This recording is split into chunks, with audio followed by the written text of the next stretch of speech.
Well, hello there, little masters, and welcome to the Prancing Pony Podcast, where tonight, well, Shawn and I are going to keep that party going while Frodo and his friends sleep away their last night in the house of Tom Bombadil. And we'll step into the common room here in just a moment. But first, I'm Shawn Marchese, the real-life Lord of the Mark, and I'm here with the Man of the West, who has threatened to answer all questions tonight with, "Don't you know my name yet?" That's the only answer. Alan Sisto. That's a great way. I think I'm going to answer that. I'm going to answer everybody's questions that way. My son's going to ask me something about, "Don't you know my name yet?" That's the only answer. Well, every single question. Every single question. Do Balrogs have wings? Don't you know my name yet? That's the only answer. As long as I don't have to do it, though, in that Bombadil-like poetic meter, really. That just, after a while, would get a little old. But thank you, Shawn. Folks, tonight, once again, we are bringing some unscripted Q&A to you. We have several of our patrons, I want to say 10 or 12 of them, online with us here in the common room tonight, and we have asked them to come with some of their very best questions, or easiest, as the case may be. We begged and pleaded. Now, of course, we have no idea what they're going to ask us, so Shawn and I are going to be answering questions on the fly as best we can in our sixth, wow, that's stunning, Amazing, Questions After Nightfall episode. That's right. And folks, by now I think you know why we call it Questions After Nightfall. If you're not sure why, just go back and check out some of our previous episodes of it, or ask old Harry Goatleaf of Bree.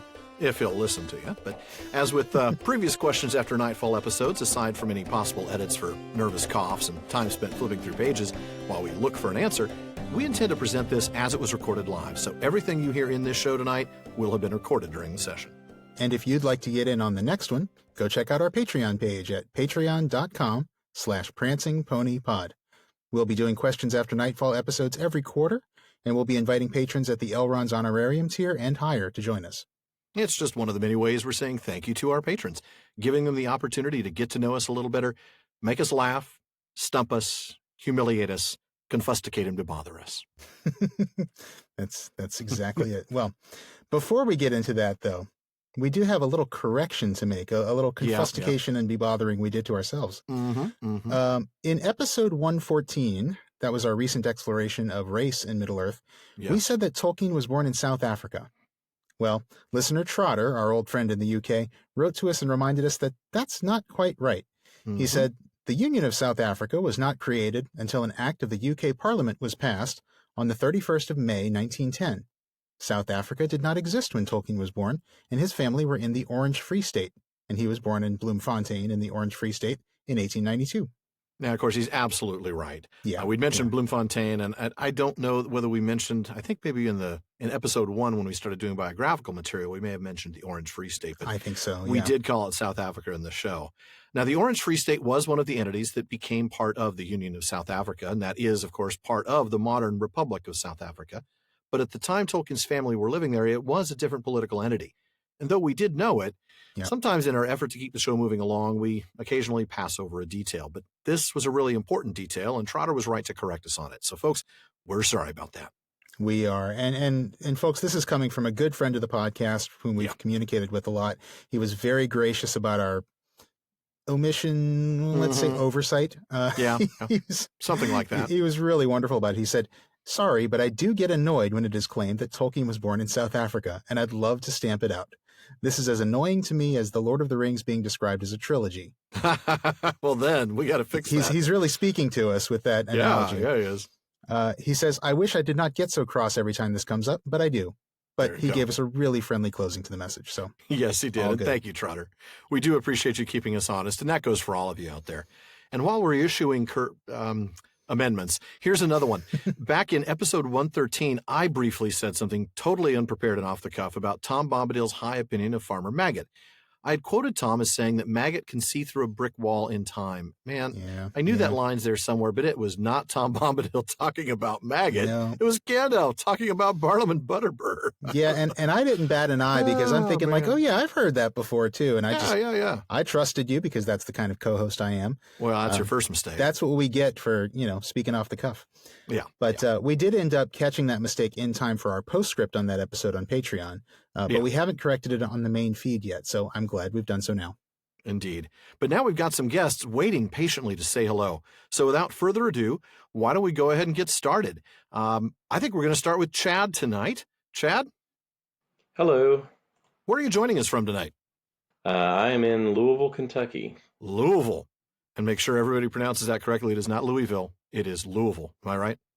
Oh, it's all right. We take every pronunciation you Do you? got. Okay. I've had it made in no uncertain terms that it's just Louisville. But anyway, I digress. What do you have for us tonight? Okay, well, among my social circle, people tend to know that I'm pretty passionate about Tolkien, and so a good friend of mine actually stumped me with this one, and I thought I'd pass it along to you. It concerns Narya, the Ring of Fire. So we know that Tolkien goes to great lengths to describe the nature of the Elvish rings in his letters and his published works. Mm-hmm. He takes pains to describe their character as one that preserves and prevents change with the passage of time. Mm-hmm. So, all that said, how does that lead to the canonical powers of Narya, Gandalf's Ring of Fire, and its powers to inspire, to kindle the fire in people's hearts? That doesn't seem like a natural implication of preservation and timelessness. What do you think? It's a valid point. That's a good question. Shawn, do you want to start with that? I mean, I know where I want to end up with Círdan's quote, but I want to maybe start with the basis of that general rule, right? The general rule that they're there to preserve. Yes, that is exactly right. The general rule is that is sort of the power of all the Elven Rings, is that they preserve. They sort of resist the changes of time to a certain degree. How they do that through their various elemental powers is not really all that clear. I don't think it's ever really spelled out that well. Like, for example, when you look at Galadriel, for example, and she's got Nenya, the Ring of Water, and you see a lot of, you see her do a lot with water, and most notably, things like the mirror and her fountain and things like that. Mm-hmm. And those are, water-based, if I can use this word, magic. Those definitely seem to be water-based powers that her ring is either the source of or an enhancement to, that don't seem directly related to preservation.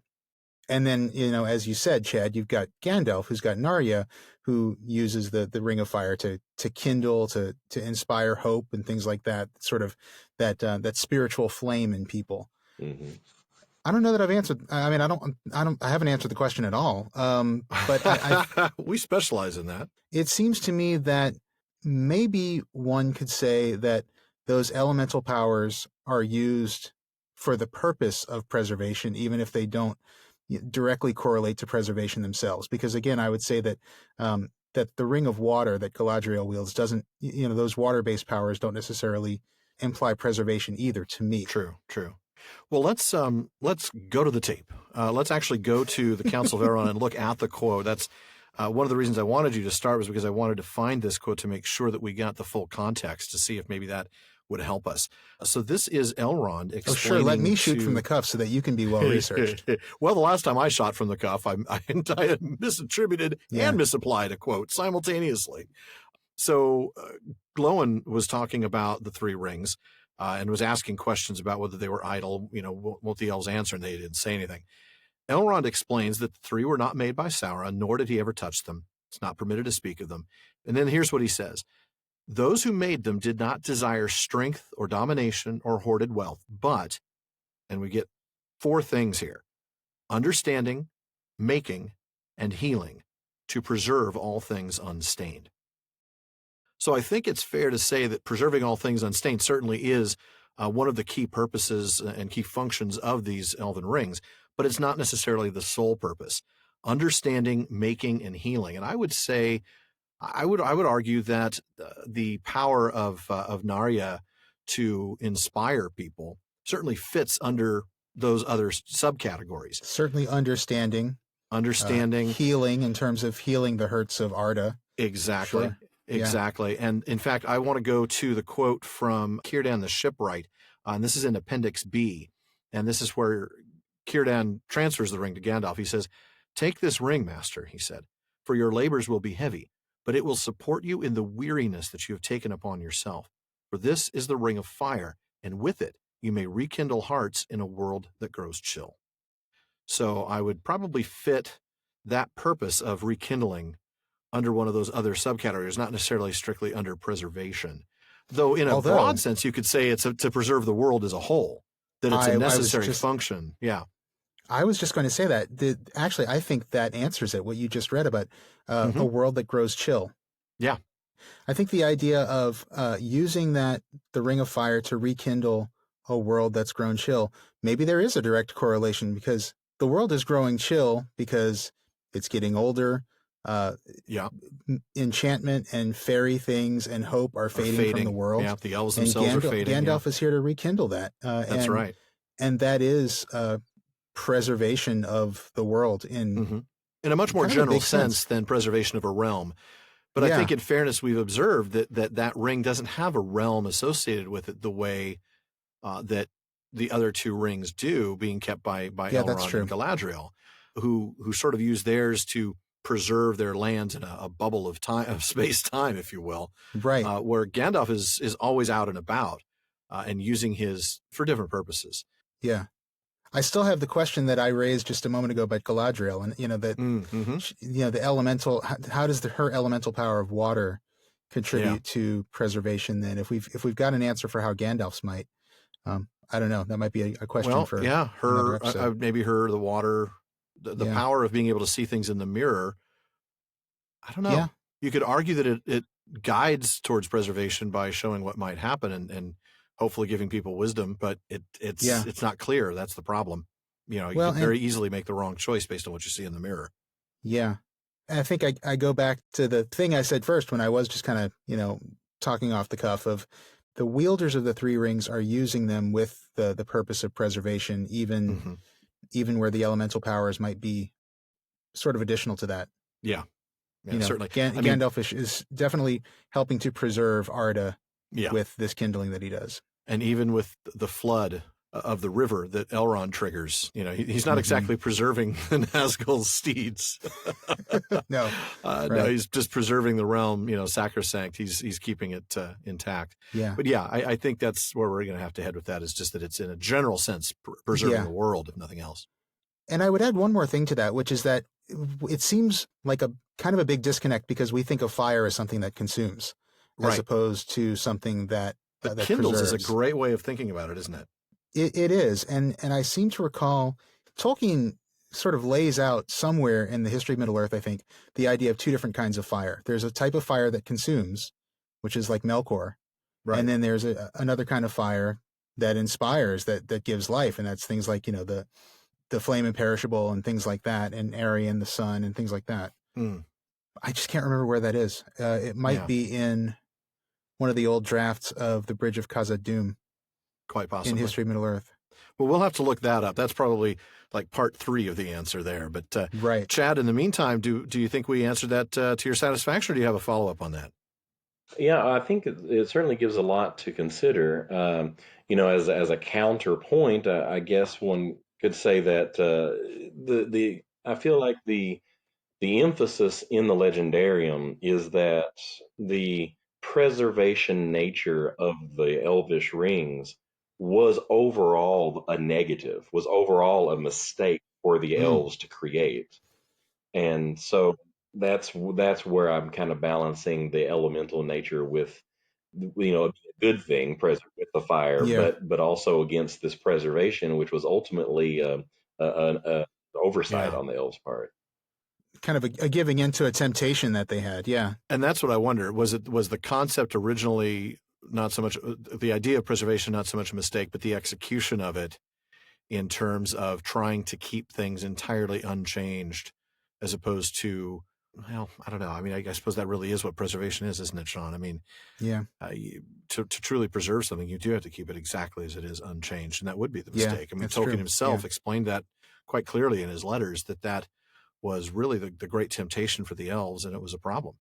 I think he used the word embalming somewhere, which has doesn't have a creepy sense to it, but you're right. It does, yeah. It really does kind of imply, preserving something that should be allowed to decay. Yeah, you're absolutely right. Yeah, I mean, you're right, Chad. It definitely was a temptation that they were giving into. Yeah, and I don't know. That is kind of a tough one. I wonder if maybe that is why Gandalf uses his ring in the way that he does. That's true. In exactly a very different way from the way Elrond he doesn't settle down. He doesn't use it to keep a realm safe, intact. No. Yeah. If anything, he uses it to bring down a particular realm, doesn't he? Yeah. By uniting people and igniting their hearts. So, Well, let's see. Who was next up on the list? You were able to get those names down in pretty quick order. Next up, we've got Ed. Ed, excellent. Well, Ed, welcome to the show. How are you tonight? I'm doing fine. I'm freezing here in one of the not-so-great places in San Diego, just south of you. Freezing in San Diego? I didn't even know such a thing was possible. It's raining. It's miserable out. In fact, last week I was in L.A., and I didn't see the sun one day. Yeah. No, that's true. Man. It's been a pretty interesting last few weeks, months out here in Absolutely. Southern California, I have to admit. You guys know that we have people in Alaska and Minnesota in the room. Yeah, here. but when I go to I know California, I expect California weather, right? Yeah, well, we've got people experiencing much colder weather. Yeah. Yeah, there was It's short sleeve weather here. Yeah, gotta warn you, there was an open bar tonight, so. So Excellent. your question might make very little sense. Exactly. Well, why don't you give it a try? Let's see what you got. I was listening to your podcast of last Sunday in the house of Tom Bombadil, and I wanted to ask you guys a sort of a meta question. Sure. It became obvious as we looked through the rough drafts of the Lord of the Rings that the adventure with Tom Bombadil was a kind of a something that Tolkien put in when he was thinking of things to do. Right? He was kind of going through trying to figure out what this story was going to be, and he hadn't gotten to the part of Aragorn or the Men of the West or any of that, and he was just like, got to get them out of the Shire. I've got to give them an adventure. I'll bring Tom in from this other set of poem. Right. And what you guys mentioned last week was like everybody cut it. All the adaptations have cut it. And so almost all. I think we've been corrected on that point that a couple of them. Yeah, one of the audios, some of the audio only adaptations cut it. So I want your opinion. From the standpoint of the novel as a whole, what do you think? What do you think is gained by the Tom section? I mean, what would you miss? What insights into Middle Earth, into this story, are gained by the Tom section, and why, if you were advising a producer, why would you have them not cut it? Well, I'm not sure if I were advising a producer that I would tell them not to cut it, because I'm not sure that it helps cinematically. I think one of the conclusions we reached during that discussion was that, as wonderful as it is in the book, it would make for a very difficult cinematic adaptation, because it really does stop the story for a while, in the same way that you couldn't have a literal Council of Elrond, because it would be an entire 2-hour episode minimum. So I'm not sure that I would go to say, oh, you really have to include this, as much as I would like it if they could find a way. But as to the question of what do we gain in the books, what makes it so important that we see this, I think we've discovered that as we've gone through these chapters in preparation. I know that we're just in the house of Tom Bombadil now, but as everybody knows, we record things a little bit in advance. So we have touched on Fog in the Barrow Downs as well in our own recordings. And there's just a lot there in terms of the history of Middle Earth, the history of the North, of the Kingdom of Arnor, that would be buried only in the appendices, that you get instead a very personal view of through Tom's recollection, through his very personal recollection. I mean, when he takes his treasure out from from the hoard, and he remembers the woman that was wearing this thing that he's going to take and give to Goldberry. I think there's a lot also in terms of the courage that we see in Frodo that's really important. That's a turning point of sorts for his character. Not that he lacked courage before, but here was a moment where he really overcame temptation on his own. That temptation to run away, to put on the ring, and to bail on his friends. That was an amazing moment, a moment that I think, if we could have found a way to make that, in a cinematic adaptation, would really make the character of Frodo stronger at that point. So those are just a couple of the things. Shawn, I know that there are more, but I want to give you a chance to talk about what you think we gain in terms of, through reading that in the book. Yeah, I mean, I would echo what you said at the beginning about, I'm not sure that I would advise any filmmaker to include Tom Bombadil, because it is an enigma. He is an enigma. And I think movie audiences don't generally like enigmas. I'm not saying that that's true. I'm not saying that book audiences necessarily do either, but I think it's one of those things that can work better in a book than it can work in a movie. And I think, especially when you look at a mainstream audience, which any movie is going to have to appeal to a mainstream audience, I think mainstream audiences would largely be left scratching their heads. Yeah.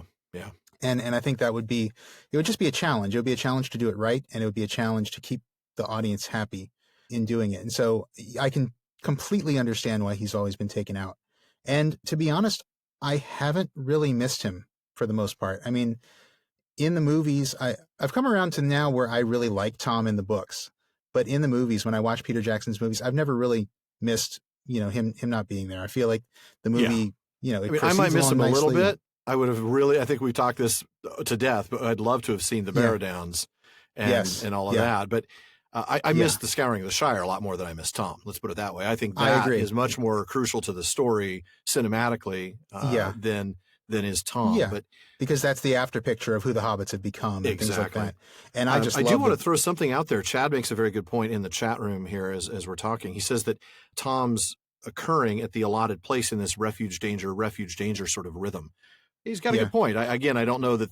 I think you can just find a way to skip that pattern in a cinematic adaptation, but that is something that's very important in terms of the rhythm of the flow of the literature. Yeah. It keeps it going. It keeps them progressing from one peril to the next. And since they're at a point where they're not really heroes yet and can't really, get themselves out of danger, you kind of need a Tom figure to get them out. You got to have a Tom. That's why you can't have the Barrow Downs without having Tom. And that's why, obviously, if you're going to cut Tom, you have to cut the Barrow Downs. As much as I would love to see a horror director from New Zealand do the Barrow Downs. Yeah, that would have been awesome. I guess I would say, in terms of what we lose when we don't have Tom in the movies, I think we have talked a little bit before, and I think we will talk again about some of the things Tom represents, about how he represents nature, and Tolkien's talked about him being, representing the English countryside and things like that. And so I think he does give us a connection to the natural world that kind of helps us remember what the hobbits are fighting for. And so I think we do lose that a little bit, and I think we'll be talking about that a little bit more when we get to our final episode on Tom in 4 podcasts from now, I think. So I think you do lose that a little bit. Yeah, I think so. I would say for me personally, though, I think one thing that I like about Tom and that I feel like we miss is just the size of the world. And I would say that the world, the size of the world. You're right. Tolkien is a master of that, something that I don't think we had a name for when he was writing, but now we call it world building. And he's a master of that. And when I'm watching a movie or reading a book that has a lot of world building to it, I don't really like it when the world feels small, when everything feels connected, and when everything has an explanation. Yeah. I know some people feel like they need an explanation for everything, and that's why we have so many conversations about what is Tom Bombadil. But I kind of like the fact that there are some mysteries out there in Middle-earth. It does make the world feel deeper for me. It makes the world feel more real, and it makes me feel like the kind of place that you could continue to go back to and still ask questions. Yeah. And so I like that, and I feel like without Tom, you do lose a little bit of that. You do. And that's just for me personally. Ed, have we answered your question at least somewhat satisfactorily? Yeah. I think that's good. Good. Okay. What are your thoughts on that? What would you say differently than us that maybe we lose when we don't have Tom? Yeah, when I read the book, the Tom section is not necessarily my favorite, but I do like the whimsicality of it. I do like the fact that not everything in this world is grim and dark, and there is a pervasive sense that the past is greater than the present, and that comes out of sort of the medieval view where they look up at the aqueducts and say, I wonder how they made those, Right. And to your work, right? Yeah, go to the Air and Space Museum. You'll feel the same way when you see like supersonic airliners and Apollo moonlanders. Like, how did they do that? Yeah. And so it can't be dark. There has to be some element of joy for the sake of living, joy for the sake of being in the world. And I think you get that, even if it is dark times, as Gandalf said. You get that from Tom, and you get that from the Shire too. Yeah. And I think that's, of course. I think that's sort of in my view what I like the best about it.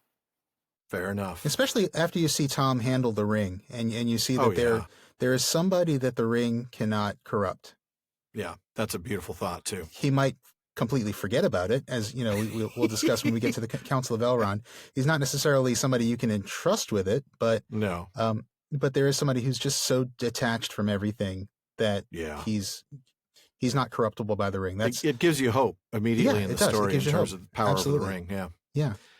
So who do we have up next on our list, Shawn? I thank you for keeping track of it, by the way. I've got Bruce up next. Bruce, let me see if I can find you there. There you are. Bruce, how are you tonight? Mega Vanan. Speaking of a person that was corrupted by the ring, I have a question that will require some reading on my part to discern where the guiding force came from, whether it's from the ring itself, the hand of Iluvatar, or auto-suggestion. And I used the Ballantine books of the Two Tower, published in 2012, and our reading version of the Return of the King from Mariner books for the sightings that I have here. In Book 4, Chapter 1, The Taming of Smeagol, and we have Smeagol, said Gollum suddenly and clearly, opening his eyes wide and staring at Frodo with a strange light. Smeagol will swear on the precious. And Frodo replies, would you commit your promise to that, Smeagol?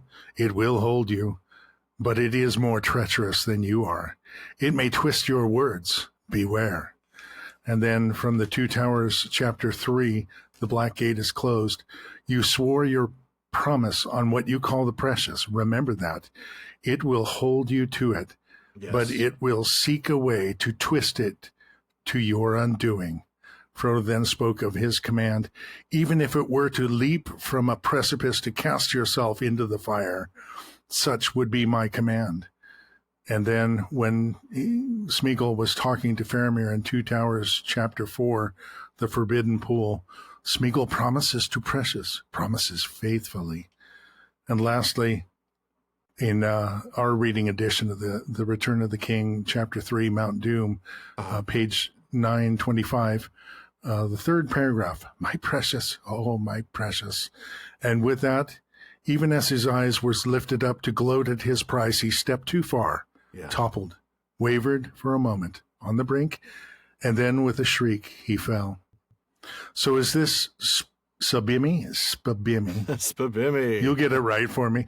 The hand of Iluvatar. Was this the ring, or was this some type of like suggestion that these events would then take place?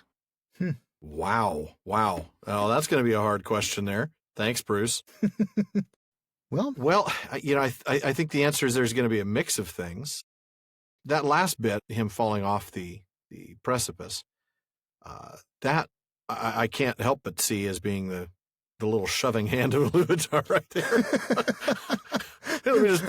Almost literally, yeah. And Sam saw a hand come out of the sky, and saw this like shape of a hand. It was kind of translucent. I couldn't figure it out. It was really big.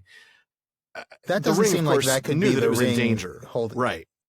And yet the ring had just acted, I think, in tormenting Smeagol enough to come and take it from Frodo. Right? I mean, there's some action of the ring there, but the ring isn't going to put itself in mortal danger. So I think that part's going to be your Spabimi, or your hand of Iluvatar, I should say. But here's how I would parse that out. I think, we know that Frodo fails at the moment, the moment of truth for the quest. Spoiler for those who haven't read. Sorry, I think everybody probably at least has seen Elijah Wood disappear by putting the ring on his finger. We know Frodo fails, so I think the ring could be acting on Gollum to make him. I think the ring is acting on Gollum to make him take the ring back. If you don't want me to spoil how that happens, I won't. I'm just teasing. Like you said, so everybody knows. I know. So the ring is acting to have Gollum bite the ring, bite Frodo's finger off and take the ring back. Mm-hmm. And so that's definitely the ring at work. And I think the ring is thinking, well, Frodo has claimed me. Maybe Gollum is... Because remember, the ring still wants to get back to Sauron. Right, and maybe absolutely it does. Maybe the ring thinks that if Gollum gets the ring back from Frodo, that the ring will get back to Sauron more easily. Yeah, much better chance Frodo is more likely to take his place as the new Dark Lord, as opposed to, I mean, he's just said the ring is mine. Right. So the ring is thinking, okay, I don't want to be on this guy's finger, Frodo's. No. So let me have Gollum take me, and Gollum takes the ring. Maybe Gollum isn't going to be able to stand up to Sauron as much, and so Sauron will get the ring back that way. But then it's at that moment where the catastrophe happens. Exactly. And that Hand of Iluvatar pushes Gollum in. I mean, it is he's gloating over the ring, and he slips and falls. And that's, we would normally call that chance. We would if chance if chance you were call the it. option here. Yeah. Yeah. But we know the way Tolkien's world works, and we know that this is a moment of catastrophe. So yeah, I think there's a sequence of events where there's a couple of different wills at work there. Yeah. Yeah. I have to say though, it is interesting that earlier, and Frodo says specifically, you'll never get it back. You'll never get it back. In the last need, I'd put it on, and if I were to command you, you would obey, even if it were to leap from a precipice or cast yourself into the fire, and such would be my command. I mean, clearly that thought, I don't necessarily think at that point that Frodo is thinking that fire, the Samath Naur, the cracks of doom. But I do think he's saying, look, even if I told you to take your own life, if I told you to, jump into a thicket of orc swords or to jump into the fire, you're going to do it, leap off a cliff. Oh, absolutely. Yeah. If everybody else is jumping off the bridge, would you do too? Well, in this case, yes, because, mom has the ring and is going to make me do it. If everybody else would make is it jumping so off, much easier to control my kids if I had a ring of power. wouldn't to do it? A ring of power, yeah. But that might come back to haunt you, I think, really. Yeah, it might. Yeah, but I think there is definitely something there. I don't know about Frodo being, I don't know, but you're right. I think the ring sees at least a minusculely better chance with Gollum than with Frodo. It's kind of grasping at straws at that point. It really is. At this point, it's like anything's better than this. Yeah. Anything's better than this, and let's go with Gollum if we can. Though at the same time, in reality, I don't know that the ring has to do much to push Gollum over that edge. And I don't mean the literal edge of the cliff. I mean over the edge of deciding to go ahead and attack. No, I agree. At that point, Gollum knows he's got nothing left. Yeah, I agree. And I think at that point there is also Gollum has kind of cursed himself by swearing that oath. Oh yeah, he absolutely has. Yeah. We know the power of oaths in Middle-earth, right? From Fëanor's oath and how it locked in his kids, those poor unfortunate 7 kids. And we also know the oath that the men of Dunharrow took and how it stuck them in, when they broke their oath and what happened to them. Oaths are very, very, very powerful in Middle-earth in a way that we don't comprehend because our reality, people break oaths all the time. So I think you're right there, that there is something very, very potent in swearing upon the precious. That's going to be very interesting to get to that. I know we'll explore that at much more depth. And I'm sorry, Bruce, if it's not the kind of answer you were looking for. I hope it was at least somewhat satisfactory. What do you think? Oh, absolutely. Mostly it was rhetorical. However, I like rhetorical questions. Next, just kidding. However, in the most recent time that I read through Lord of the Rings, which was just the last several months, and that's the first time in about 32 years, thanks to the podcast, I finally sat down and did it. Cool. But I did cheat slightly. I read the part with Frodo and Sam all the way to the end, and then read the other people. That's and understandable. It was a nice read. Yeah, that would be. However, it really seemed to stand out for me for a question. Yeah, so, I bet it would. Was it even like auto suggestion? Where Gollum had it in his mind: if I get the ring, I'm going to fall. So the power of suggestion. That was the only interesting. The only thing that I had in my mind, and it will give the listeners and praise be to all of you that have a way to think about that whole encounter all the way through that. It will situation. be, the ring and the power of the ring and the ring at work. It's one of our big themes, and we're looking forward to seeing how that works as we get that far ahead. My goodness, that's so many years away now, isn't it? It is, but I think it's really cool, Bruce, that you've kind of pointed out some really, really awesome foreshadowing throughout. Yeah, we're going to have to really comment on that when we get there, aren't we? Yeah. So who did we have next up, Shawn? Next up is Olaf. Olaf, welcome, sir. How are you tonight? Or this morning, I should say. Hello, good morning. Hello. It's quite early here. Yes, it is. For those of you listening to the show, you should know that Olaf is probably the most remote guest to join us. I know we have listeners all around the world, but Olaf, where are you joining us from today? I'm from the Netherlands, so it's there you go. About 5 a.m. here. I had to wake up early. Well, hopefully you got plenty of coffee to fuel a good question or two. What do you have for us? I have a question that's mostly speculation. Okay. Basically, what is the Watcher in the water at the West Gate of Moria? Because Gandalf says it's one of the things from deep under the mountain, but he also suggests a link that it grabs Frodo on purpose, which suggests a link to the ring and to Sauron. Yes, it does. That's true. And I also looked at Hammond and Skull, but it doesn't explain this either.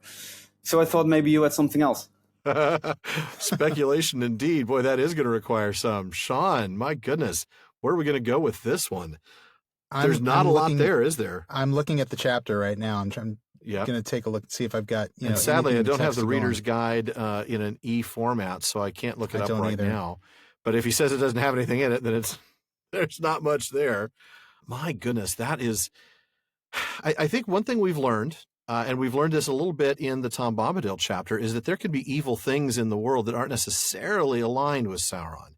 Remember, there's the letter that Tolkien wrote, kind of expressing a little bit of frustration. Can't we have bad guys that aren't in league with the devil? Yeah, it was. Can't we just have people who are just hostile to all living creatures? Yeah, it was in response to the idea that Old Man Willow was an ally, a contract killer for Sauron, basically.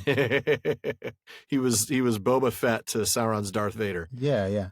Yeah, and I think, it may be that the Watcher in the water is just something that's an evil creature, old, ancient, very powerful, clearly, but just a creature nonetheless. Certainly not, like a hidden Ainu of some sort. Yeah, I mean, I would say we've learned enough to say that it doesn't necessarily have to be an Ainu.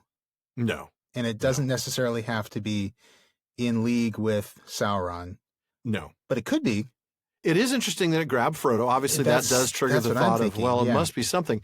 But you have to think that the ring itself puts out so much in terms of power, in terms of lure, in terms of this desire for power, for domination. Not that the ring would have fit on any of its tentacles, but one has to imagine that it would be drawn to that source of power, almost like a magnet, right? I mean, yeah, and we've seen similar effects a couple of times. I mean, we've talked about how the orcs that ambushed Isildur at the Gladden Fields. Yeah, they had no idea that he had the ring. They had no idea that he had the ring, and yet they were drawn to the power of the ring. Right, subconsciously, exactly. Now, of course, they were actually Sauron's servants. True. So maybe there's something there that means that they would be called by the ring, whereas some independent evil thing out there would not. I don't know. But definitely evil things can be called by the ring, even if they don't know the ring is there. Well, and the ring itself might have tried. I mean, maybe the ring's thinking, hey, I want to get off this Frodo guy, and here's I'm much more likely to be found. Yeah, it's possible. I don't know. The other thing I'm thinking of is we saw this more recently. And it was the idea that now I'm trying to remember which episode it was, and it might be one that we've recorded already that hasn't come out yet when this episode comes out. But the idea that the Witch King's presence in Eriador was awakening all other evil things. Yes. Remember that? That the Barrow Wights woke up because the Witch King was nearby. Right. Yeah. Okay. So that is in an episode that isn't out yet. So teaser for that. Folks. Oh, you're right. But, yes, that's right. But yeah, so we've seen that effect, and that's just with a lesser ring on the Witch King's finger. So maybe there's an effect like that. I can't find the section in the text right now to. Well, I mean, just even thinking in the movies when the Black Rider puts his hands on that tree root and he's sniffing for Frodo and the ring, and you see all those creatures come out of the dirt, the big worms and the spiders, and it just kind of pulls all this creepiness and evil out of the ground.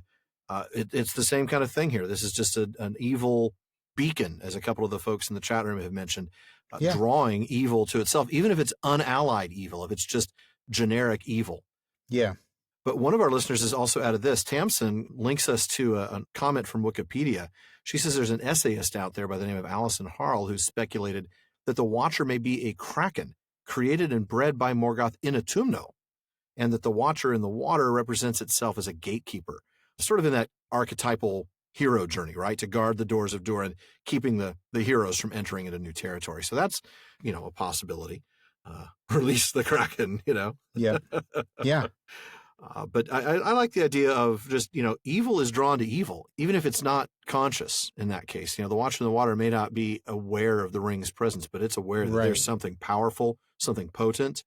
Something that draws it to Frodo. And I have yeah. finally found the chapter where it basically just says, Frodo, they're there. Gandalf's trying to open the door, and Frodo just suddenly feels it seize him by the ankle. Mm-hmm. There's really no explanation for what's going on there, but it just, it seems to gravitate towards Frodo for some reason. But I agree, that doesn't necessarily mean that it knows about the ring. Yeah. Or that it's working for Sauron. That's exactly. He's a contract killer. Yeah.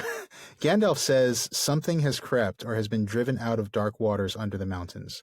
Yeah. There are older and fouler things than orcs in the deep places of the world. Mm-hmm. Yes, there are. And that's foreshadowing the Balrog too. But yes, it is. we're in a place where there are some of these nameless things. I think was it Molly just a moment ago, typed in the chat about the nameless things that gnaw the world. Yeah. Yeah. So could be a Maya of some sort. It could be in league with Sauron, but I don't think it necessarily has to be. No, I agree. That's where I'd land as well. Well, it's a good question. And who's up next? All right. So up next, we've got Tamsin. Welcome, Tamsin. How are you tonight? Hi, I'm good. Good. It's been so fun listening to everybody's great questions. I feel out of my league here. Not at all. No, I am a very lazy Lord of the Rings fan. I'll let you guys do all the digging. That's what we do. I know. I'm so glad I have your show. We're glad you do too. Yeah, my question is about Gandalf's MO, his modus operandi. So he's a Maiar. He's sent over to fight the evil in Middle Earth. Right. Now Sauron's a Maiar, and he seems to have no restrictions on his power. So why does Gandalf have restrictions on his power? I mean, why is he sent over just to be the whisperer, the human whisperer, the Hobbit whisperer, to help us and coax us? It's sort of a two-part question too. Like, after he becomes Gandalf the White, what are these changes that take place? What's his new MO? Why is he suddenly allowed to have? Does he have more power? He obviously seems to have a bit more. So yeah, he does. Yep. He does seem to have more. So why does he have restrictions on his power? When Sauron does not, it's unfair. That's not fair, Dad. Why does he have restrictions? Why do I have restrictions? Well, and it is a classic case of it is because I'm going to make you follow the rules. That kid's parents don't make him follow the rules. That's right. That's right? absolutely right. Actually. Yeah. That's basically what we're dealing with here. Well, I think that's part of the answer. I mean, yeah, I think it is. So we know that all of the Istari were incarnated. They were placed into physical bodies by the Valar with an express rule or decree or whatever you'd call it to say that they're not going to use their Maya power openly. They're just going to go to council and to get the people of Middle Earth, the elves and the men and the dwarves and everybody, to fight this battle, but not to fight the battle. This comes from the very top too, because we learn that it's when the Valar want to do this, they get the consent of Eru, and it is with his consent that they send members of their high order, talking about the Maiar, but clad in bodies as of men, real and not feigned. Mm-hmm. In other words, they can be afraid, they can feel pain and fear and time and they have weariness to eat. and they hunger. Have to sleep. Yeah, and they can die. They can actually physically be slain, though the spirits don't die. So the fact is, they are just emissaries. What does the text say? That they're forbidden to reveal themselves in forms of majesty. They're also forbidden to seek to rule the wills of men or elves by open display of power. Instead, they're coming in shapes weak and humble, bidden to advise and persuade men and elves to good, and to seek to unite in love and understanding all those whom Sauron, should he come again, would endeavor to dominate and corrupt. So that's kind of the background that we need to start with. Yeah, that's why there are limitations placed on their power. Yeah. And as for Sauron is just dealing with, he's just a Maya, he's just a rogue Maya, basically. Well, he is, yeah. And of course, he is more powerful, just as we've seen that there is a range of power among Maiar. Well, but I don't know if Gandalf were in his pure form. I don't think we have any frame of reference to know how powerful he would be. No. But I'm thinking, let's compare the Maiar that are maybe Balrogs versus the Maiar that is Sauron. Yeah, Sauron is definitely would have been a stronger Maya than one of them. Yeah. But he's a rogue Maya that's just in raiment. The wizards, all of the wizards are actually in physical bodies that can be hurt, whereas Sauron is just a Maya wearing raiment, the way the Valar sometimes do, and the way any other Maya who isn't under any restrictions will do sometimes. True. And so there's a difference, between the way the wizards have been incarnated and the way Sauron is he's not incarnated. he's just wearing the raiment. He is, you're right. So I think that's part of it. And I think it does kind of go back to, well, Gandalf is following the rules. He has rules placed on him, and he is following those rules, whereas Sauron has gone rogue a long time ago, and he's just a Maya at large with all of his Maya power. Mm-hmm. And that's kind of what's driving the difference there. Absolutely. I think when we look at Gandalf the White, go ahead. Yeah, that's what I was going to say. Is if you want to start there, I'm trying to find. There's a letter that I want to find that that Tolkien explains a lot about this transition to Gandalf the White, but I'm having a very hard time finding it, and I may need a little minute to look it up. We'll have to edit out just while I'm searching for it. I think I know the letter you're looking for. So Tolkien does say that when Gandalf dies, because he does actually die fighting the Balrog. Right. His incarnate body actually dies, as opposed to, say, the many times that Sauron's physical form has been destroyed and he's been able to come back. That was a Maya doing his Maya thing. Right. Whereas Gandalf actually is dying when he fights the Balrog.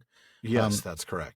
He is sent back by Iluvatar himself. Tolkien says the authority in his letter, so you might want to word search authority. But and he actually says that he's enhanced, doesn't he? He does. The letter is letter 156, and it is a letter to Father Robert Murray. So he says that Gandalf really died and was changed. He says, he quotes Gandalf saying, "I'm Gandalf the White who has returned from death." Probably he should rather have said to Wormtongue, "I have not passed through death," instead of fire and flood, to bandy crooked words with a serving man. And he goes on to talk about the fact that he talks about them being incarnate. So he reveals a lot of things that we end up finding in that section on the Astari in the Unfinished Tales.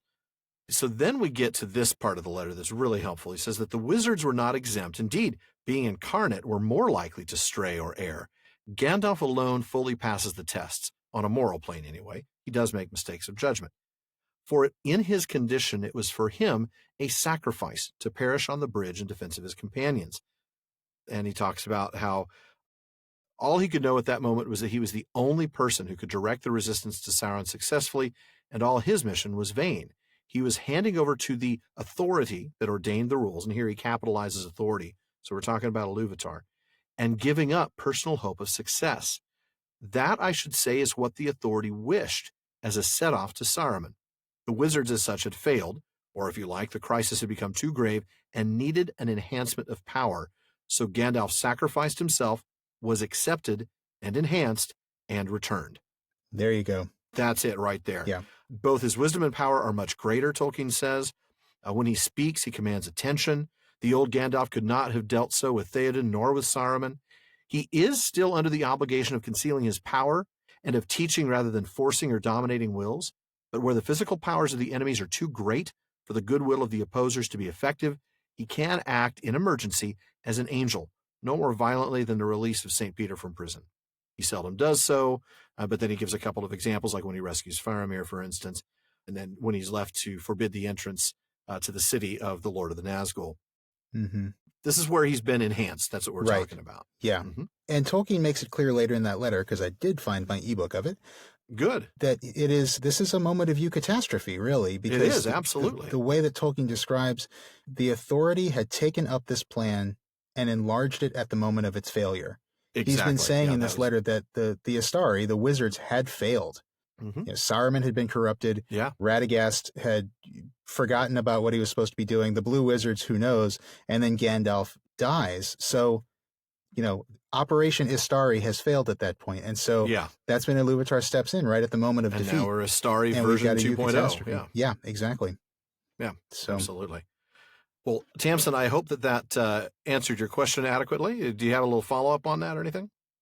Yeah, that was so good. Thank you. I was wondering if the restrictions were also to allow the peoples of Middle-earth to sort of rise to the occasion. Oh, yeah. Yes, almost absolutely. undoubtedly. To develop under They're duress. the ones who are supposed to oppose Sauron. They're the ones, especially men, because remember, this is the end of the Third Age, and the elves are continuing their fade, and the men need to step up. So, you're absolutely right. The idea really is to have the children of Iluvatar fight this fight. Yeah. Oh, thank you so much. Oh, no problem. It's absolutely our pleasure. That was a fun one. I always like questions about Gandalf. And who is next on our list? Okay, next up on my list, we've got Carolyn. Oh, excellent. Hi, Carolyn. Hi, guys. How are you doing? We're doing well, great. and Thank you? I'm doing well. It's chilly here in Shreveport, but I can't complain. We'll ask our Alaska and Minnesota natives about cold. Exactly. Yep. Well, excuse me. I don't have a question so much as I have been thinking. I re-listened to the last questions after Nightfall, and the very last question was about Eöl the elf, the dark elf. Oh, made the sword Anglicel and imbued the sword with some of himself. Yes. And I've been thinking, I'm really glad that his forebears didn't heed the call and become Calaquendi, because he would have been even more of a problem than he was being a Morroquendi. Yeah, that's true. Can you imagine him and Fëanor in the smithy together in Amon? That smithy's not big enough for the two of us, Eöl. I think that they would be so similar to each other that they would not get along. I think you're right. I think so, yeah. Yeah. That would be an interesting thing. Imagining Eöl in Amon, where he's unable to weave a web to catch a wife. Where he's got to rely on his natural charm. His natural charm. Okay, well, we're done with that. Now what? Yeah. Oh, yeah, goodness. that is interesting to think of. Boy, what is interesting Eöl's speculation. Power magnified by the exposure to the two trees. Now, there's also the question of would he have turned out differently somehow? That's true. Might he have not turned out to be such an unpleasant fellow? Yeah.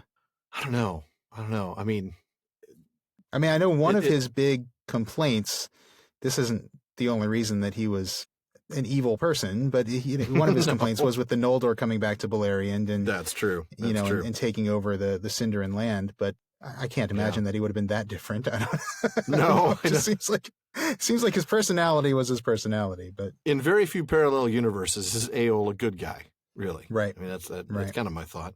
I know that's speculative, but that's the question.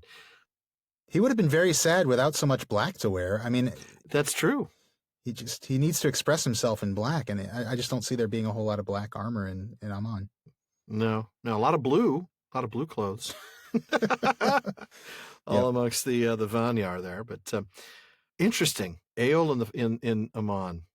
I'm glad we didn't have to deal with that. You're right. It's sort of like some of those speculations we've talked about before about what would happen if one of the Valar or one of the Maiar got hold of the ruling ring. Mm-hmm. It's one of those things where you just don't even want to necessarily go down that path and really think of what would have happened. But certainly Eöl and Fëanor together would have been butting heads. That would have been very, very short life for Eöl in that particular circumstance. I'm sure. I'm actually curious. I'm actually going to look at the chapter of Maiglin and just see, what it says about Eöl and what we might be able to get from that. Kind of glean from that. Yeah. He lived in deep shadow, loving the night and the twilight under the stars. He shunned the Noldor, holding them to blame for the return of Morgoth to trouble the quiet of Beleriand. but for the dwarves he had more liking than any other of the elven folk of old. Well, he wouldn't have been very happy in Aman, I don't think. No, he would not. There would have been too much light. And not enough dwarves. Not enough dwarves. Yeah, I mean, he really seems like he was in his element in Middle-earth, for better or worse. Isolated in that forest. Yeah. Yeah, that's true. That's fascinating. Good stuff. Well, that was an interesting speculation, Carolyn. I appreciate that. Shawn, who did you have on the list next? Next up, we've got Molly. Well, hi, Molly. Thanks for joining us tonight. Hey, thank you. How are you doing? It's your first time on the show, isn't it? It is my first time on the show. I'm a tiny bit nervous. So. Oh, don't be. We don't bite. Oh, we don't, I know. Yeah, I actually wrote my question down because I was like, I'm going to forget if I don't write it down. Good. No, that's good. Keep you on track too. Yeah, exactly. I just kind of had a general question about the world building, I guess, that Tolkien did. Especially like when I first read Lord of the Rings, you've got the maps and all the different regions. And I actually used to draw the maps because I thought they were so interesting. They are, aren't they? I wish I could draw maps because that would be a fun hobby. Oh my gosh. It was really fun. I get some pen and ink out, and I have Numenor's floating around there somewhere. I'll have to find it. Literally. So well, at least it's still floating. At least that's a good thing. Right. Yeah, exactly. So my question was kind of about Tolkien and his, I guess, his knowledge of maps. Like, do we know, was he a cartographer? Was he actually using the maps as something to be like, this is literally what we're looking at? Or were they more, what's the word for it? Like sometimes you'll have these old-fashioned maps, and it's like they're not really to scale. There be monsters or things like that. Yeah, and they're just like a kind of a general idea of the area. But do we know anything about Tolkien, like in that regard? I don't remember reading anything in either of the Hammond and Skull books, or I should say any of the three, right? The Art of the Lord of the Rings, The Art of the Hobbit, and J.R.R. Tolkien, artist and illustrator. I don't remember reading anything about his experience as a map maker, but boy, you see those maps at like at the exhibit that I saw at Oxenmoot over at the Bodleian Library, and your first thought is, he could have been an artist, he could have been a cartographer, he didn't have to be a writer if he didn't want to be, because he was good at those other two things. Certainly, his skill, was phenomenal. Now, of course, he didn't draw all the maps. We do know that. Yeah, exactly. Yeah. You go ahead and take that because he didn't draw all of them. No, in fact, I'm looking through the letters right now because I recall that Christopher drew. Mm-hmm. Yes, he did. I mean, with J.R.R.'s help, of course, and guidance. Absolutely. Yeah, I think Ronald was describing it to his son, and Christopher was drawing it. But I do think he did do some maps. He did do some. When you go to the Bodleian, you could see maps that he drew that were pretty amazing. Did he? Okay. Yeah, very, very. But Christopher was kind of the main map maker for, when you look at the big map of Middle Earth and things like that. The published maps in the book, the published maps in the Lord of the Rings were actually drawn by Christopher Tolkien. Okay. So that's part of it. But you do look at some of the maps he created himself, and they are fantastic. Yeah, I'm actually seeing a letter to Rainer Unwin from 1953 where he's talking about, I have delayed the redrawing of the essential maps. So, although I guess it doesn't say whether he's drawing those or that's true. Yeah. Maybe the redrawing he's referring to Christopher redrawing, the maps that he drew roughly. And that I think is what he's referring to, because you can see some of the maps that J.R.R. Tolkien created at the Bodleian, and then you can kind of envision how they got reworked by Christopher's hand. Yeah, there was a reader who wrote to him asking for some maps at some point. Mm-hmm. I'm trying to remember. I'm actually trying to find it with a word search. But do you remember there was a reader where he was talking to a reader about maps, and he said something about having worked from a map as he was writing the story, or maybe he said he wasn't working from a map as he was writing the story. I can't remember exactly how that went. So Naomi Mitchison had written to Tolkien in 1954, or at least his response was in 1954. She had been reading and page it's in April, proofs. so yeah, it's probably that she wrote. Probably it didn't take usually that long to get back. Yeah, I don't think he waited 5 months. She had been reading page proofs of the first two volumes of Lord of the Rings and wrote to Tolkien with a number of questions about the book. And a little over halfway through the letter, he says, I am sorry about the geography. It must have been dreadfully difficult without a map or maps. There will be in Volume 1 a map of part of the Shire and a small-scale general map of the whole scene of action and reference, of which the map at the end of The Hobbit is the northeast corner. These have been drawn from my less elegant maps by my son Christopher, who is learned in this lore. But I have had only one proof, and that had to go back. I wisely started with a map and made the story fit, generally with meticulous care for distances. Exactly, yeah. The other way about lands one in confusions and impossibilities, and in any case, it is weary work to compose a map from a story, as I fear you have found. Yeah. And then he says, I can't send you my own working maps. But he does send her some drafts. Yeah.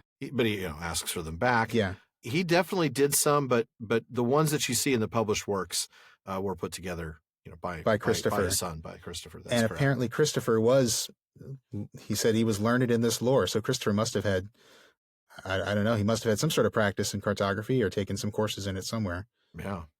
But yeah, so it does say that Tolkien was working from the map as opposed to the other way around. And that makes sense. I mean, when you realize how careful he was about things like, cycle of the moon and calendars and the amount of detail he went into to try to make sure that everything was right when he's splitting the story up. And you've got Frodo and Sam over here and Merry and Pippin over here and Aragorn, Gimli, and Legolas over here. And we're following these 3 different threads, and he's trying to make sure that they all work out properly. Right. It's not a surprise that he wanted to work from a map rather than the other way around. Yeah. Good question, though. Very good question. And Molly, thank you for joining us tonight. We hope you can come back next time as well. Who did we have up next? Next up is Mark. All right. Well, Mark, welcome tonight. Welcome back, I should say. How are you? I'm excellent. Thank you. Good. Glad to hear it. What do you have for us? I'm going to read a very short passage and then reflect on it for a second. Okay. So this is in the Riders of Rohan, and it starts with Gimli saying, "Nothing can we see to guide us here," said Gimli. "Well, now we must halt again and wear the night away. It is growing cold." "The wind is in the north from the snows," said Aragorn. "And ere morning it will be in the east," said Legolas. "But rest if you must. Yet do not cast all hope away. Tomorrow is unknown. Reed oft is found at the rising of the sun." 3 suns already have risen on our chase and brought no counsel," said Gimli. So in the next section, it mentions that the wind was in the east, and all the mist had rolled away in the morning after it had grown colder still during the night. So the first thing I'll point out is that Legolas knows a lot about the weather. Mm-hmm. And so Tolkien does as well. So in this case, the wind shifted from the north to the east, which is veering. Sounds like a cold front that passed through, which often is followed with clear air. So right. I noticed that Tolkien is a study of the weather, as I have been in the past. Okay. Which I found interesting. Now, the term "reed oft is found at the rising of the sun." Yes. I had to look that one up, and I apologize to. No, it's okay. We did too. I apologize to throw out word nerdery off the cuff here. That's all right. Bring it. But I did just the really low-level Wikipedia level search, and sure. And so the term "reed" means counsel is one way to translate that. Advice, and and it's the only place in the book that word appears. Yep. Whereas counsel in my word search is 72 times in the series in the book. Wow. So I found that interesting. Do you have any on-hand word nerdery on the term? Well, I do know that it comes from an Old English word that I'm not going to attempt to pronounce. It looks like reed or reed, of Germanic origin. It's related to a Dutch word, I believe. Yeah. Rad, yeah. And it's related to Dutch rad, R-A-A-D, or German rat, which is a variant of the word read. To read a book, R-E-A-D, not R-E-D-E. So that's all I've got. I'm sure we could probably dig up a little bit more in terms of etymology, but it certainly is Legolas's point here that whatever you're thinking now, we're going to get better advice when we know our circumstances at the rising of the sun. That's going to give us a better set of circumstances from which we can, determine our best course of action. What do you think, Shawn? Yeah, no, you're right. I mean, I'm trying to think if I've got any other word nerdery on it, aside from the fact that it's, let's see, I think you did say that it's related to the word read. Yeah. As in, to read something.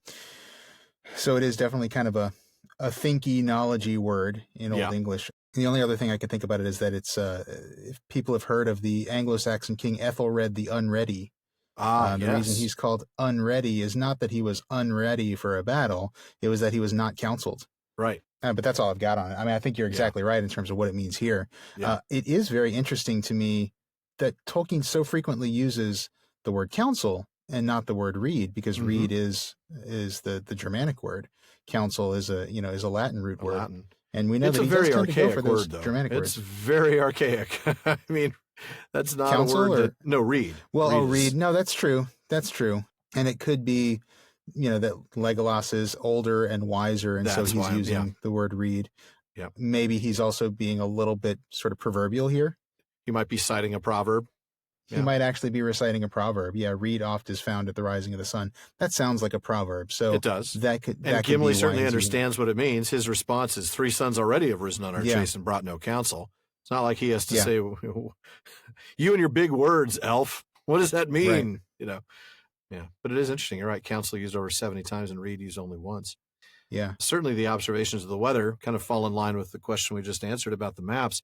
And that is that he just pays attention to those sort of details. He's incredibly detail oriented. And I think that's one of the things we all really appreciate about the world that he created. That's one of the things that helps it to have that inner consistency of reality that we talk about in On Fairy Stories, that sense of genuineness, even in a fictional world, that makes it all that much more believable. Yeah. And Mark, I just love the fact that you picked up on the weather here, because that's something you're familiar with. I love the fact that there's so much to Tolkien that different readers pick up on different things. I don't think I would have ever noticed that. And now I will. So thank you for sharing that. It's so cool. Thanks, Mark. Thank you, gentlemen. Our pleasure. All right. Who do you have up next? So that's everybody that we had in line. I think the only 2 folks that we haven't heard from yet I are just saw Sherrod's hand. There we go. All right, Sherrod. All right, Sherrod. Welcome. Thank you. Thanks for having me. Our pleasure. And I guess I'm going to go ahead and ask a question about Frodo, as is my wont, I think. I think I've done that a number of times on Questions After Nightfall. But I guess my question is, Frodo's, in book 1, he's going to fail a number of times with the temptation of the ring. And he's eventually going to fail in the larger quest. And against Sam or Merry or Pippin, who get this kind of active, heroic role, you can point to their actions and kind of say this is why they're heroic quite easily. Frodo's qualities as someone who ought to be admired kind of recede to the back, and I think that's one of the reasons why when he gets back to the Shire, he's slowly forgotten. But Sam seems to think that Frodo's worth remembering, and I think that we all recognize that Tolkien's put him in that position. But what is it in Frodo that I guess makes him a hero? What qualities that he possessed maybe before he becomes part of the quest of the ring are brought forth in the course of the story, and or that he discovers and develops. I guess the one thing that I could think of was that although Sam is interested in elves, neither he nor Merry nor Pippin would have gotten the ring out of the Shire. Frodo's really the only one who's probably got active reasons to leave the Shire, and maybe the courage also to do so. But I don't know. I'd love to hear what you think about that. Interesting. Okay, thanks, Sherrod. That's a really good taking off point. I don't want to just immediately drop it to you, Shawn, but I'm going to start with you and see what your initial. You're going to let me. I've only done that once or twice, right? You're going to let me just go ahead and babble while you look something up. And I believe it's called "Flapping in the Wind." Yeah. No. The first thing that comes to mind is, again, I'm skipping ahead a couple of episodes because we've already started reading Fog on the Barrow Downs. Yeah. And I'm not going to spoil too much of that, but Bilbo and Gandalf think that Frodo is the best hobbit in the Shire. Right. And Tolkien says in his letters, and I haven't found it just yet, but Tolkien does say somewhere in his letters that Frodo is an exceptional hobbit. So there's definitely something there. There's something that Frodo has that other hobbits don't have.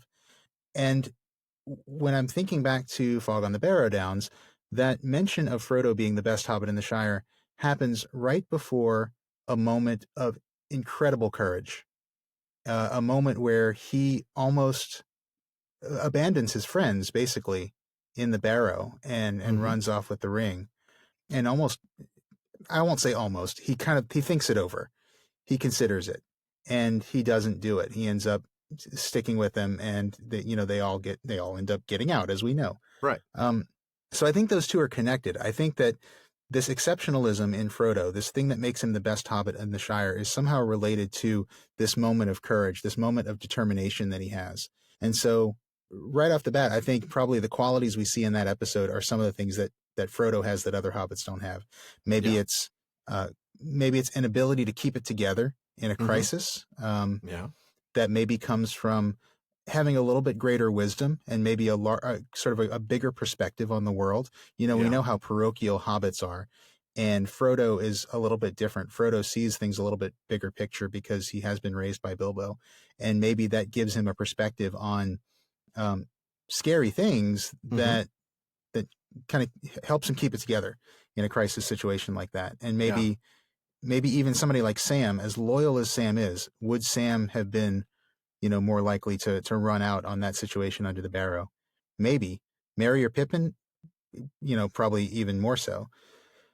Fortunately, we never see it, so I never have to be proven right or wrong on that. But but I do think maybe that's part of it. He's got this wisdom that other hobbits don't have, and he's got this courage, and he's got this ability to see something through, even when it seems hopeless. Yeah. And maybe that's part of it too. Maybe he's just got sort of an enduring hope that other hobbits don't have.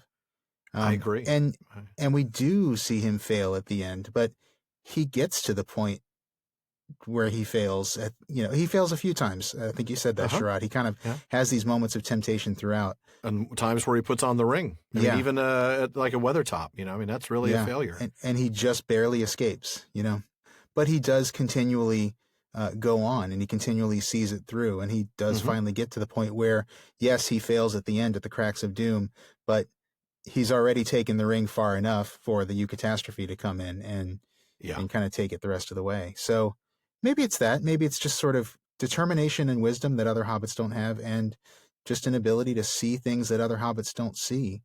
And I think that actually fits really well with something that Tolkien said himself. And this is one of the reasons that I had you start, was I knew there was a letter that I wanted to find, but I knew it would take me a little bit. It's letter 181 to Michael Straight. And he's talking about Frodo and the failure. And I'm going to go ahead and pick up here in the middle of the letter. The view in the terms of my story is that though every event or situation has at least two aspects, the history and development of the individual and the history of the world, there are still abnormal situations in which one may be placed. Sacrificial situations, I should call them. Positions in which the good of the world depends on the behavior of an individual in circumstances which demand of him suffering and endurance far beyond the normal, even, it may happen, demand a strength of body and mind which he does not possess. And here I think he's leaning to Frodo. He is in a sense doomed to failure, doomed to fall to temptation, or be broken by pressure against his will. That is, against any choice he could make or would make unfettered, not under duress. Frodo was in such a position, an apparently complete trap. A person of greater native power could probably never have resisted the ring's lure to power so long. That's why, for example, Gandalf's like, don't give it to me, right? But a person of less power could not hope to resist it in the final decision. So he's not powerful enough, but he's also too powerful, right?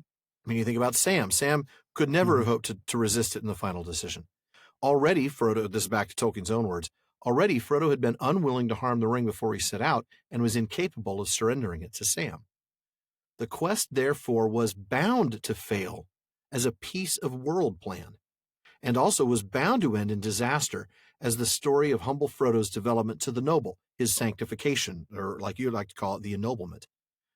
Back to Tolkien again, fail it would and did as far as Frodo considered alone was concerned. He apostatized, and I've had a savage letter crying out that he should have been executed as a traitor and not honored. Tolkien dismisses that and then says, at this point, the salvation of the world and Frodo's own salvation is achieved by his previous pity and forgiveness of injury. At any point, any prudent person would have told Frodo that Gollum would certainly betray him and could rob him in the end. To pity him, to forbear to kill him, was a piece of folly, or a mystical belief in the ultimate value in itself of pity and generosity, even if disastrous in the world. He did rob him and injure him in the end, but by a grace, that last betrayal was at a precise juncture when the final evil deed was the most beneficial thing anyone could have done for Frodo. By a situation created by his forgiveness, he was saved himself and relieved of his burden. He was very justly, then, accorded the highest honors, since it is clear that he and Sam never concealed the precise course of events. And he goes on to talk about that. So now that is Tolkien's very own words. Interesting. Yeah, that is very interesting, because that looks at a much later moment, and it looks at the ultimate, the ultimate failure of Frodo, but the ultimate success of the quest, and looking back to Frodo's pity and compassion in regards to Gollum. Now, it is interesting that we see pity in Bilbo as well, but I don't think Bilbo could have gotten the ring as far as Frodo did. No. So Frodo seems to have a combination of these traits that he needs to get. Well, like Tolkien said, he doesn't have too much power, but he has just enough, right? If he has less native power, like let's say a Sam, he could never have even been remotely had a chance of being successful at this point. But if he'd had more power, he would have already given in to the lure of the ring. Yeah. Even Aragorn, I think, would have given in to the lure of the ring. Yeah, I think so. Yeah. Yeah. Certainly Gandalf would have. He knows it. Yeah. Yeah, he did know it. Galadriel knew it. As you were talking, I found another letter, because I was looking at the difference between Frodo and Sam, and this is from letter 246.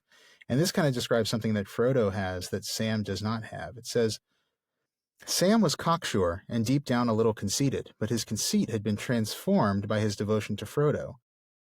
In any case, it prevented him, Sam, from fully understanding the master that he loved, and from following him in his gradual education to the nobility of service to the unlovable and of perception of damaged good in the corrupt. He plainly did not fully understand Frodo's motives or his distress in the incident of the Forbidden Pool. No. If he had understood better what was going on between Frodo and Gollum, things might have turned out differently in the end. For me, Tolkien speaking there, perhaps the most tragic moment in the tale comes in, I think he's talking volume 2, so Two Towers, page 323, and following, when Sam fails to note the complete change in Gollum's tone and aspect. Nothing, said Gollum softly. Sorry, I'm not doing the Gollum voice. Nice, master.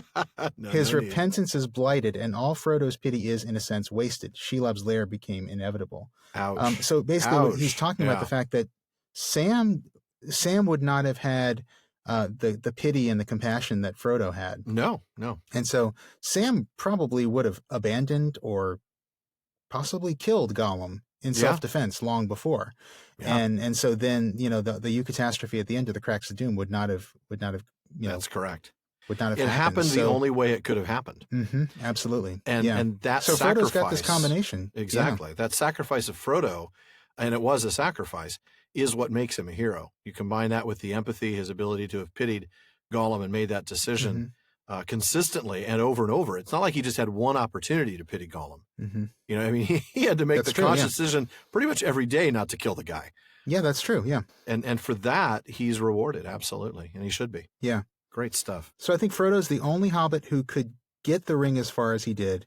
Yeah. And could also ensure that Gollum is there. And probably Sam too. I think they all had their part to play at the end. I think they absolutely did. Good stuff. Well, we've got one more here. DeMay has been waiting patiently for us. How are you, DeMay? I'm so patient. You're also the only one who's behind us in time zone, I believe. I'm only 2 time zones from tomorrow. Keep that in mind.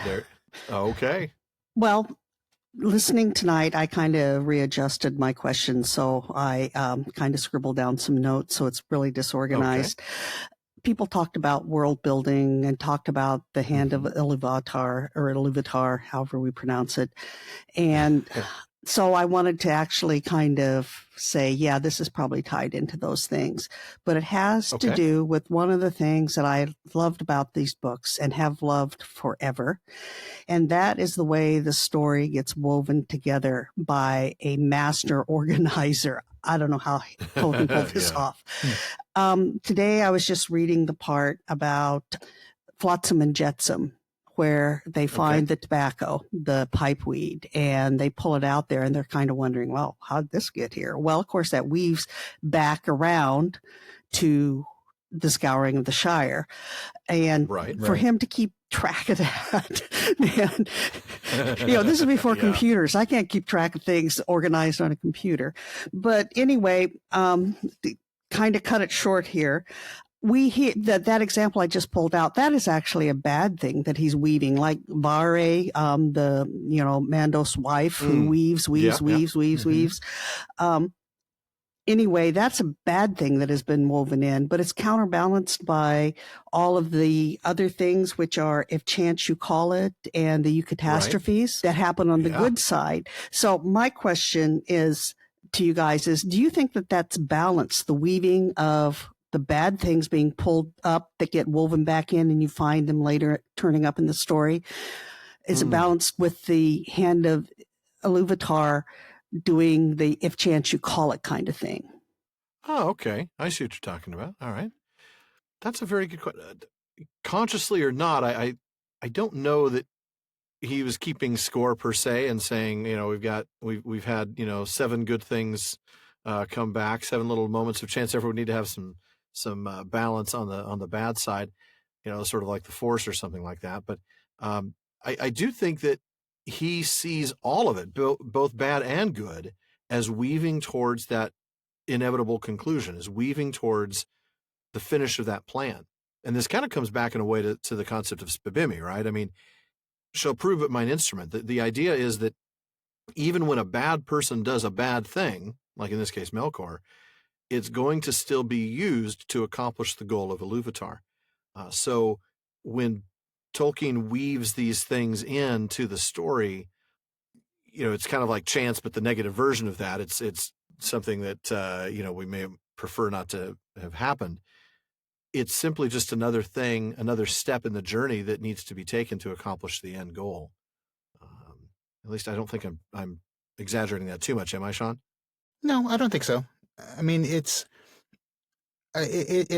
one of those hard things to understand. I think when you're reading the story, how something really horrible, like some of the things that happen in the story of Tur and Turambar or something. Oh goodness! How some of those things can ultimately drive towards a good goal, but they do, which is not to say that the end justifies the means by any stretch. But no, all I can think of is a Doctor Who quote, which okay, I had to Google it, and so I hope the Google source that I found is right. I hope so. Some folks will know this one, but it's a quote, something to the effect of, "Every life is a pile of good things and bad things. The good things don't always soften the bad things, but vice versa, the bad things don't always spoil the good things and make them unimportant." True. Yeah. Little wisdom from the Doctor there. I think Middle Earth's story is full of good things and it's full of bad things. And sometimes the bad things lead to good things. Sometimes good things end up leading to bad things. Look at Numenor. That is true. Yeah. But it is all sort of driving towards generally good things, it seems. Mm-hmm. And that certainly fits with Tolkien's beliefs and the way he wrote his stories. So, and yet there's always that lack of perfection, that it can never quite reach that until we get to the point where Arda is remade. Yeah. There's still, the Morgoth element, so to speak, that's in Arda that will always, the concept is similar to that of we're in a fallen world, right? I mean, in terms of Tolkien's own theological position. So there are always going to be some bad things that happen that are not explainable in a good as a context of good. And yet it's just simply part of the nature of the world that we're in. Yeah. And that's something that I think we see in Arda because of that Morgoth, that Melkor element. But yeah. So, he looks forward to that time, to that Arda remade and that perfection. Right. But in the meantime, it is working towards that plan. Mm-hmm. Yeah. But I think, going back to something you said at the beginning of your answer, I don't think that there's like a conscious balance or, no tit for tat sort of thing here. No, I don't think it's anything like that. I think it's more complex than that. Much. But I do think that, again, true to Tolkien's own beliefs and true to not even just his Catholic beliefs, but just his beliefs about stories that you see in places like on fairy stories. Oh yeah, absolutely. That's something that he wanted. He wanted his story to ultimately have a happy ending and for things to be getting better. So that's what fairy stories require. You've got to have that eucatastrophe. Mm-hmm. Well, we are nearing the end, but we do have time, I think, for a couple of quick questions if anybody has one. Just, again, short, relatively easy questions. All right, well, next up we've got Chad. Let me go ahead and unmute you there. Fire away. What do you got?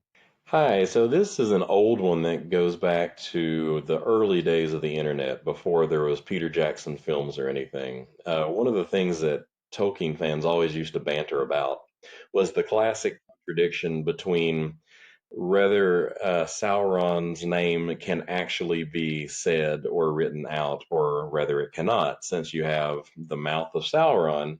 But Aragorn specifically says Sauron never allows his right name to be spelt or spoken. So how do we reconcile that contradiction? Ooh.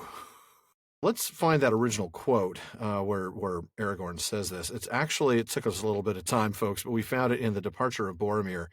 They find the S rune on the iron helms of the orcs. And of course, they're thinking maybe it's Sauron. Gimli says that. Mm-hmm. And Legolas reminds him Sauron doesn't use the elf runes. And Aragorn says, neither does he use his right name nor permit it to be spelt or spoken. So he does not permit his name to be spelt or spoken. And yet then we have the mouth of Sauron in the Black Gate opens. So let's get to that quote and see what he actually has to say. He introduces himself by saying, I am the mouth of Sauron. Well, perhaps he doesn't allow his name to be spoken or used in front of him. There is that. Well, no, then he wouldn't care about the rune. Well, remember that Sauron was not the name true. that he used. No. And Sauron was an epithet, ultimately. It right. meant the abhorred one, right? Yeah. Yeah. Not a name that he's going to want to use himself. No. And it was also what's the word? An inversion of his original name, which of Myron, right, which means the excellent one or the admirable one. King Excellent, man. You have to go to it's only published in the linguistic journals in Parma El Delamberon, but Tolkien did leave behind some linguistic papers that say that his original name was Myron, and he continued to basically require his servants to call him Tar Myron, King Excellent. Which is hilarious, of course. It is funny. It is very funny. And yet the mouth of Sauron calls himself not the mouth of Myron, but the mouth of Sauron. The only thing I can think of here is that this is a translator fix, if you will. That, whatever words the mouth of Sauron is using, that the translator is translating it as Sauron so that the reader knows who he's talking about. Mm-hmm. But that may not be what he's actually saying here. That might be one solution. It could be that, or it could be that the mouth of Sauron is calling him Sauron because he knows that's what these people would call him. Right. These people would call him, and he's communicating with them. Right, because he's essentially an ambassador here. Right. Right. Exactly. That doesn't change what Aragorn said about Sauron not using that name himself or allowing himself to be called it, right? Because basically what they're saying is if the S is for Sauron on the orc helmets, then that means that Sauron is using that as a device, right? Which he wouldn't, because battle. It means the abhorred one. Exactly, and I think that's what Aragorn is getting at, is that he doesn't like to be called Sauron. He doesn't let people call him Sauron, so he would not use the name Sauron as a device on his soldiers, right? But the mouth of Sauron may still be saying that only to them. Yeah. While, once he goes back to his master, he probably is not calling him that. No, he's probably not calling him Sauron. He's probably calling him something else altogether. Tar Myron, of course. Yeah, I mean that's kind of where I'm going, kind of where you were going, Alan. It's either a translator fix, like in the text, and when we look at sort of like the frame narrative, the meta text, the translator of this text has fixed it, or the mouth of Sauron himself was using that term with the Men of the West. That's exactly where I think we'd land on that. All right. And then I believe I said Olaf was next. So Olaf, you have one more quick one for us. It continues on with the naming. Okay. I'm quite surprised that there are two characters with the same name who are not in any way related or whatsoever. Okay. Ecthelion of the Fountain and the father of Denethor. Mm-hmm. Yeah. Why do they have the same name? It seems so odd. It does. It does seem a little odd. Let's talk a little bit about naming conventions then, Shawn. We know that elves, correct me if I'm wrong, but we believe that elves don't reuse the same names because they can come back, as Glorfindel did. Yeah, that's generally true. I think that might be in Laws and Customs of the Eldar. And but men do reuse names, and they may use elvish names as well. We've seen them use. I'm trying to think. There are several names. The line Denethor, of stewards and the line of Denethor kings was an elvish name. Yeah, that's right. That's right. Because Denethor was the I know, an early leader of the Green Elves. Yeah, of the Green Elves of Assyria. Yeah. But you see, if you look at the genealogies of either the stewards or the line of kings, I think primarily perhaps. of the stewards and probably the kings too. But definitely, if you look at the line of the stewards, I mean, you find names like Hurin and Turin, but you also find elvish names in there like Denethor, and Ecthelion, and. But it's a mannish thing. In other words, you won't find elves reusing elvish names, correct? Because their names stay consistent with that. Because that Hroa will get rebodied, rehoused, unless his name is Fëanor, and. When they do, even the ashes are gone now. Yeah, so you're not going to find. Wife, last time I was actually listening to one of our episodes, my wife was listening too. We said something about Fëanor, and she said, "You guys should take a drink every time you guys make fun of Fëanor." Oh, that could be dangerous. Or we should let listeners take a drink because there you go. We could make it a drinking game for our listeners. Quickly become incoherent, and we would quickly also become liable for liver poisoning all around the world. Yeah. So I think that's what we're looking at. The answer is that it's a mannish tradition to reuse names, but it's not an elvish tradition. So you won't see elves' names reused by elves, just by men. So and then Carolyn just posted in the chat, who would name their son Turin? it's a mystery why you give your kid that bad luck name, or any of the 19 names by which he called himself. Right. Yeah, so. I think you're right. It's a mannish thing. Men, just as we see humans, royalty do in the real world, they reuse names. Yeah. And I think just if you kind of take a step back and look at it from sort of like the meta perspective of Tolkien actually writing this, I think from Tolkien's perspective, he liked the name Ecthelion. He had a character named Ecthelion already. He didn't know that he was ever going to see the Silmarillion published. And that's so true too. Yeah. I've got this super cool name. I'm going to use this, and we see him do that a lot. I mean, even Glorfindel. Did he really, from the beginning, intend that Glorfindel was that Glorfindel? No, because he never knew that other Glorfindel would see the light of day. But in his notes, it's later shown that he did. But yeah. Well, we have time for one last quick one. Molly, what do you have for us? Well, I have a somewhat of a speculative question, I guess you might say. This is pure speculation. Those are fun. Okay, awesome. This is concerning Boromir. Okay. So obviously Boromir has his character arc and he, falls to temptation and then he's redeemed, but he dies. Right. Do we know anything about, has there ever been any speculation, at least from Tolkien's perspective, of if Boromir had lived? Like, was that ever a plan at the beginning and he just scrapped it and is like, now we're just going to kill this guy and be done with it? Sort of like a George R.R. Martin thing. I'll just kill them all. A little bit, yeah. But, death and redemption is better than the eventual, wherever his character would have gone. Would never kill off a character played by Sean Bean. No, never. Never. Sorry, Never, he said with a straight face. All right. Yeah, that's a good question. I don't remember seeing anything, and we'll come back to studying it a little bit more when we get to that moment. But I don't remember seeing anything in the History of Middle-earth volumes that would suggest there was ever a time where Tolkien considered having Boromir live. I think he realized that the only way Boromir was ever going to redeem himself was through death, that it would require a sacrifice. It would require his giving him of himself to protect Merry and Pippin, to save Merry and Pippin, to make up for his essential assault on Frodo. it's also one of the most moving pieces in the entire Legendarium. That moment of Boromir's redemption where that moment is always so powerful to me. I don't know about you, Shawn. Yeah. It's one of my favorites. Definitely. Because that theme of redemption is huge. We've talked before about how every character really, I can't think of one that isn't. Every character seems to be given multiple opportunities to repent. And to see Boromir repent and to act out that repentance by sacrificing himself to protect the hobbits is a beautiful thing. And it stands in sharp contrast to all the other characters who have opportunities to repent and don't. Saruman comes to mind, who had many, many opportunities.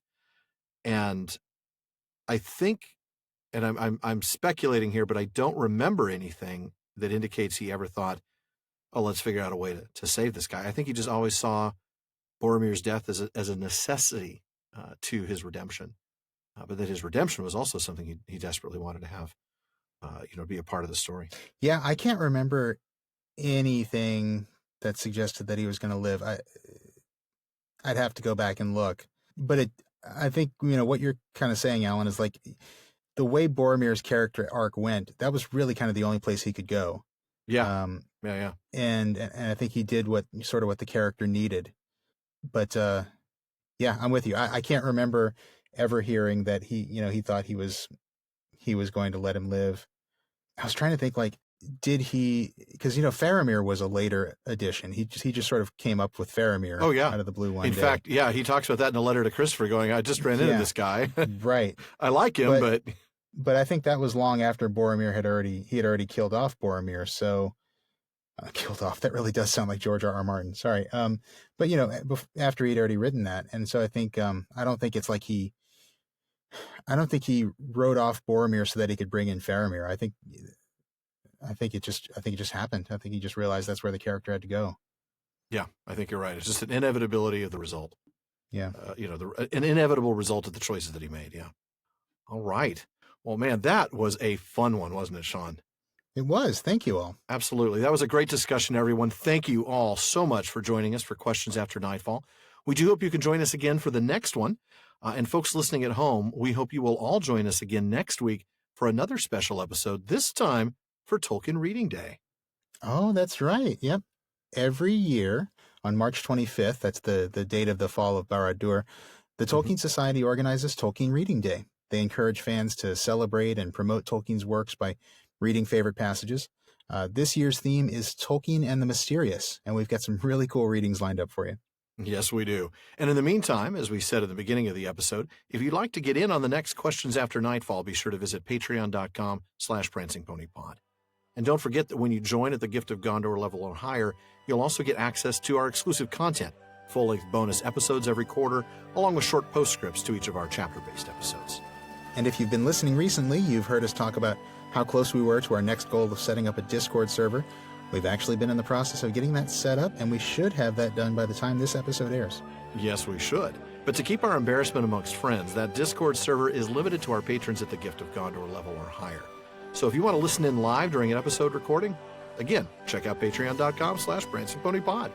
And if you're looking for a new Tolkien book, check out the official library pages at our website, theprancingponypodcast.com, where we put together a set of links for our listeners to all the books we've ever mentioned on the show, Tolkien or otherwise. And if you wouldn't mind posting a review on iTunes, we'd be grateful for that. It increases our visibility. That means more new listeners, more great questions for Barliman, more discussion on social media, and a more vibrant Tolkien community. And we should have our next t-shirt available for sale by the time this airs. Now, currently, we're still working on what designs and colors will be available this time around, so be sure to check out our Facebook page at Prancing Pony Pod for more details. Now, speaking of social media, it's also helpful if you share us there. Facebook, Twitter, Reddit, wherever there are Tolkien fans. Thank you, folks. That wraps it up for another episode of the Prancing Pony Podcast. Thanks again for listening, and thank you for making our common room on Facebook such a fun place to spend time. We want all of you to be a part of this conversation, and it doesn't stop when the episode ends. See the comments, the questions, the corrections, and more on Facebook at The Prancing Pony Podcast, on Twitter at Prancing Pony Pod, and on Instagram at Prancing Pony Pod. And a very special thank you to our patrons at the Kierdance contribution tier, a couple of whom are with us tonight: DeMay in Alaska, James in Virginia, Tamsin in Minnesota, Emily in Texas, and Chad in Texas. Thank you all. Make sure you don't miss any episodes of the Prancing Pony Podcast. Subscribe to the show through iTunes, Spotify, or your favorite podcast app. And one last thing as always, don't forget to send your thoughts, comments, and most of all, your best questions to Barliman at theprancingponypodcast.com, and, well, we'll try to get him into our next show. Well, however long we've had, it is still far too short a time to spend amongst such excellent and admirable guests and listeners. But until next time. Farewell, friends.